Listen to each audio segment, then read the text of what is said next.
Don't forget to like, comment, share and subscribe, and do consider supporting the channel via PayPal or Patreon. You'll find the links in the video description. Every round of the Candidates Tournament throws up fascinating pairings, and this round one clash between Fabiano Caruana and Hikaru Nakamura was certainly one to relish. The two big American rivals. Nakamura, king of the streamers. Caruana, king of classical chess, or one of the kings of classical chess. And Caruana, well, one of my tips to win the tournament, along with Ding. I'm hedging my bets. Anyway, I should say that this is my second video on round one. If you want to check out the game between Ding and Nepo, do have a look at that. Also an amazing game. And, well, this clash did not disappoint at all. So Caruana playing his favourite e4. It's a Spanish, and Nakamura plays the Berlin. And Caruana plays this strategically complex line with d3 and then exchanges on c6. And he's played this against Nakamura on several previous occasions. So he obviously thinks, you know, this is the way to play against Naka. Keep it complex, keep lots of tension in the position rather than going in for the Berlin endgame. And he has pretty good results against Naka from this position. Well, in fact, in a previous Candidates Tournament, Moscow 2016, Nakamura played castles against Caruana. And they reached a really interesting middle game position where they castled on opposite sides of the board, and, well, Caruana won with a really nice attack eventually. So Nakamura instead plays bishop e6. He's done that previously against Caruana. Castle's kingside, so it's a very different kind of strategy that Caruana is employing here. E-pawn is attacked. The bishop comes back to defend. And now knight b3. Not such a common move in this position, but played previously. And white is looking at these squares with the knight, but also perhaps is preparing d4. And here an important move is a5. And that's been seen in one previous game. And, you know, that can be very complex. There's a game between Dominguez and Aronian which went like this. For those of you interested in the theory, then this is quite a sharp position. And now b4. Oh, that's complex. But instead of that, Nakamura just played queen e7. And Caruana played knight a5. So this knight going out on a limb. You'll notice if that pawn is advanced to b6, then the knight can take on c6. So it's a cheeky little move, this knight a5. And actually this is a massive moment in the game. This is where Nakamura has to decide where he puts his king. So there are two moves. You can defend the pawn with rook b8, or you can defend it by playing castles queenside. Now, again, we've got a situation with kings on opposite sides of the board. And here, white has a pretty standard plan. You play a3 and go b4. And perhaps later on launch the c-pawn. Perhaps later on try to push forward with the b-pawn. And black can try and generate some play on the king side. Strategically really rich position, extremely double-edged. But instead of that, I mean, you know, maybe Nakamura was fearing that Caruana was, you know, very well prepared in that position. Nakamura played rook b8, which tries to kind of calm things down a little bit. And here is the problem with rook b8, that white plays bishop g5. This pin is annoying, and black needs to try and break that. And that's what Nakamura did immediately with h6, and then g5. which is fair enough. The bishop now attacks that pawn on e5. The problem with playing like this and knight defense with black, of course, is that really, you want your king on the queen side in this position. When you castle king side, of course, the pawn would rather be back on g7. So that's why Caruana can get away with this bishop g5. But he's managed to provoke pawn to g5. And now he breaks in the middle of the board with d4. I mean, not that there's an immediate attack that white can launch against this advanced pawn.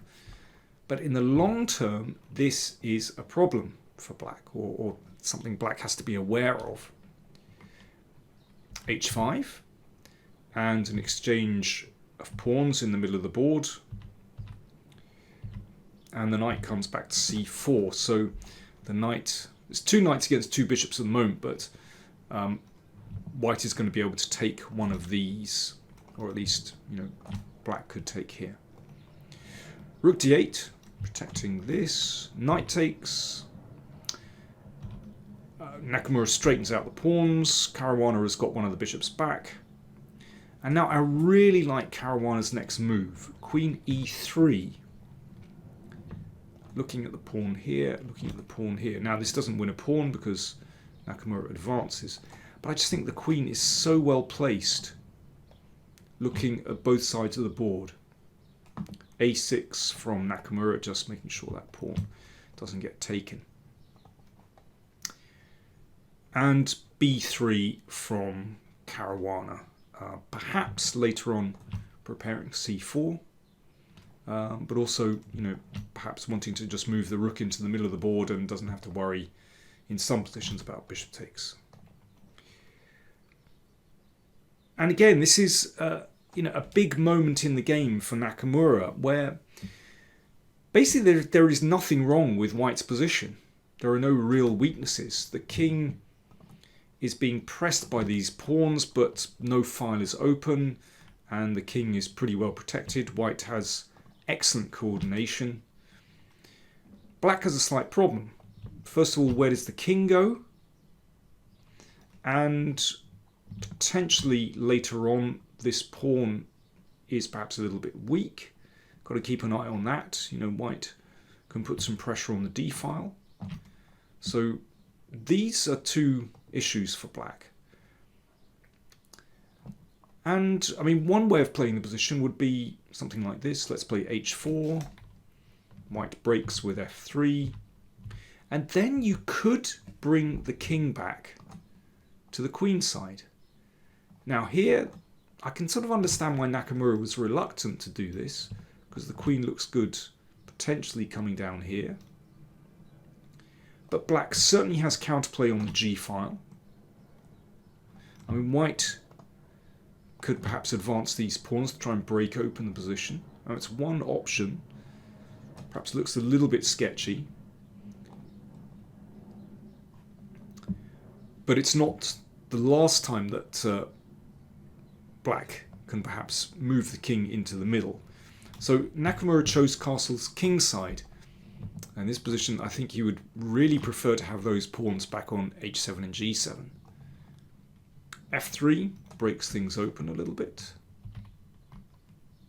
And Caruana exchanged on g4 and just played rook d1.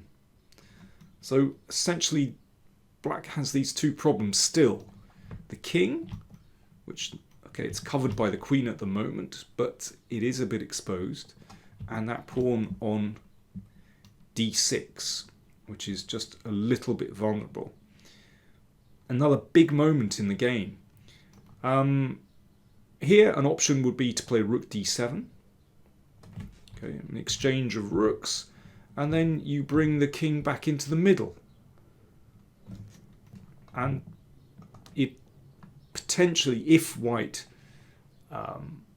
manages to get some play on the king side, well, it could come over here. It sort of has more options in the middle of the board. But, I mean, I think, after b4, certainly it's an easier position for white to play than black. But instead of this, instead of waiting, which is difficult as a player, you know, waiting for your opponent to move forward, just holding the position, that's quite a difficult thing to do. Nakamura lashed out with d5. And at this moment, there was a tweet from Magnus Carlsen, no less, who said, literally does not care about king safety.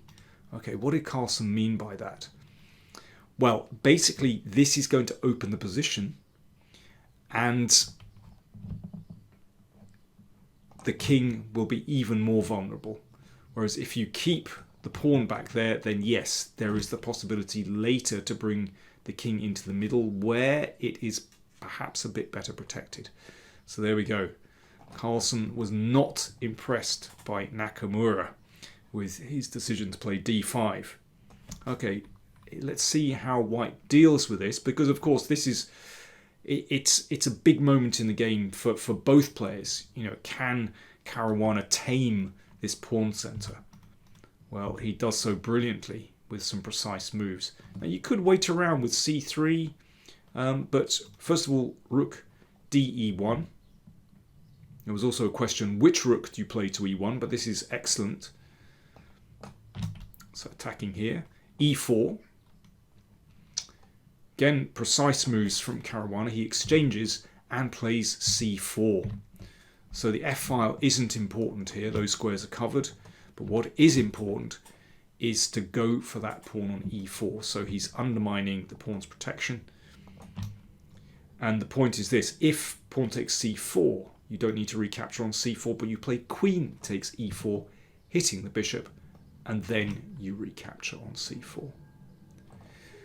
So Nakamura somehow has to protect this one. Now, a move I would like to play here is queen e5. Centralize the queen, but what happens? You take on d5, and you take a pawn on e4. And the problem is that g4 is also vulnerable now. White is a clear pawn up, and if rook e8, I'm afraid this is not a case of pin and win, because knight f6 check wins material. So rook e8 played, an exchange of pawns on d5. Nakamura has held the pawn in the middle, but positionally this is so nice for white. Notice both these pawns are on light squares. The bishop is blocked in, and particularly that pawn on e4 is causing problems. Means this bishop on d5 is just a really poor piece. And behind these pawns it's like a big vacuum ready for white's pieces to invade into black's position. So how do we do this? Classy move from Caruana, and this really, I think this is a classic Caruana game. This mix of strategy and tactics played beautifully. Knight f1. So the knight wasn't doing much on d2. It spins around, and basically white's plan is this. Move the queen, put the knight on e3, where it's a beautiful blockader. Queen e5. Looks like nice centralization, but now Caruana brings the queen to h6, which is very unpleasant for black's king. And it also makes way for the knight to come here. Queen g7. Well, you know, even if Caruana exchanged queens, this would still be a really pleasant position for white. These two pawns are vulnerable. But of course, Caruana keeps the queens on the board. When your king is exposed, well, when your opponent's king is exposed, you want to keep attacking, of course. Queen d6, and gains tempo against the bishop, which comes back to c6, and knight e3. So Caruana achieves this lovely maneuver, achieves his aim of putting the knight on e3. And what a beautiful piece. Just compare these two.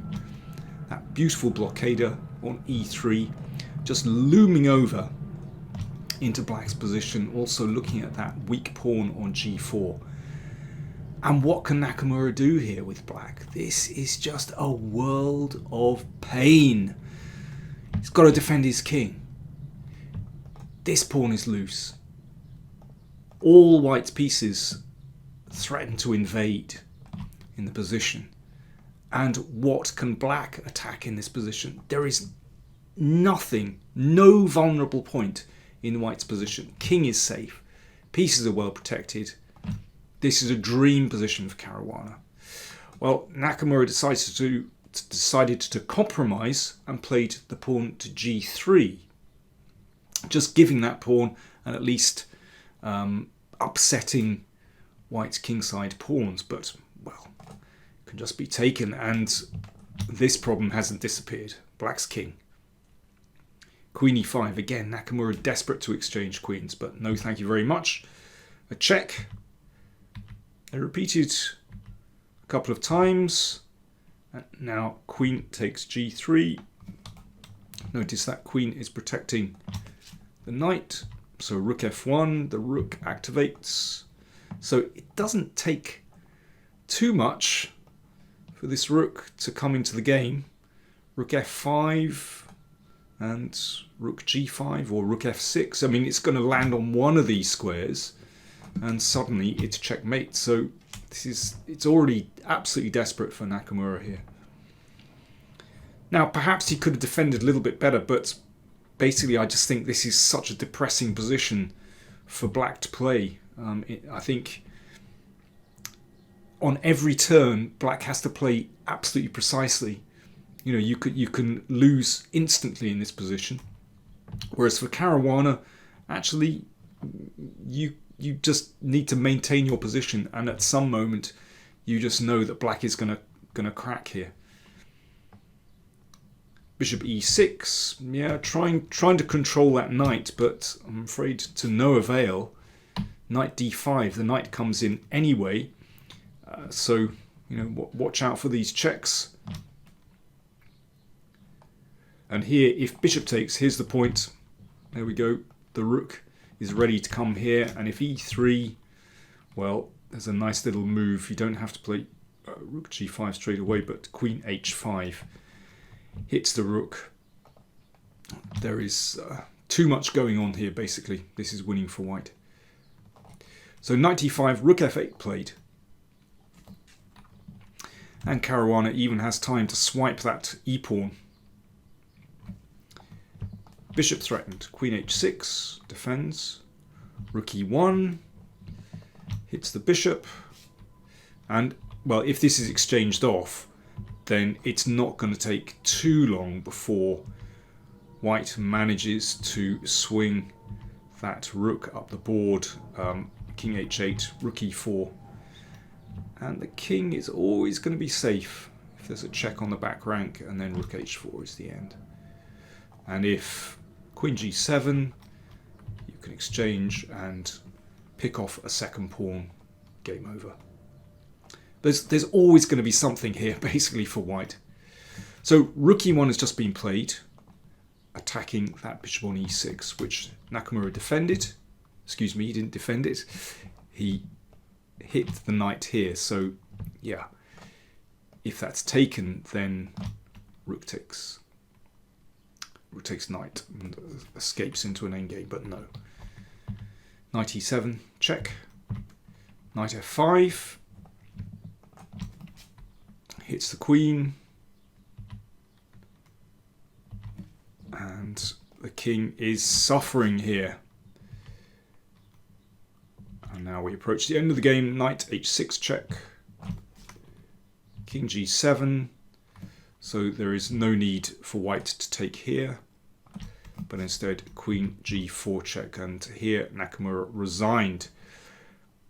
So why? Well, if the king moves to the side, then rook takes queen. And if queen g6, knight f5 check. If the king goes that way, then queen h4 check, and you take the rook. And if the king goes the other way, then knight h4 check, discovered check, and then you take that one. Well, I thought that was a really impressive game by Fabiano Caruana. He kept total control, and I think he steered the game right from the opening into a position which was simply difficult for black. So, just looking back at this position, the computer still thinks that black is still more or less okay.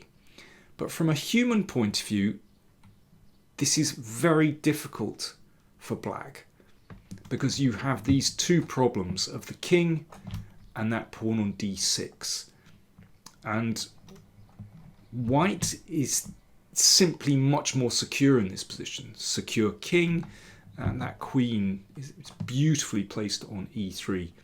So I think this was a wonderful strategic game by Caruana, and picking this pawn off in the middle as well, or achieving this position, knight f1, superb, and he got the tactics absolutely right as well at the right times. So let's take a look at the standings after round one. Remember, it's a 14-round tournament, so it's very early days, but we have two leaders, Fabiano Caruana and Jan Nepomniachtchi. Nepo defeated Ding. Do check out that video as well. I did a video on that game too. So Caruana and Nepo with 1 point. Then Firuzja, Rapport, Rajabov and Duda all on half.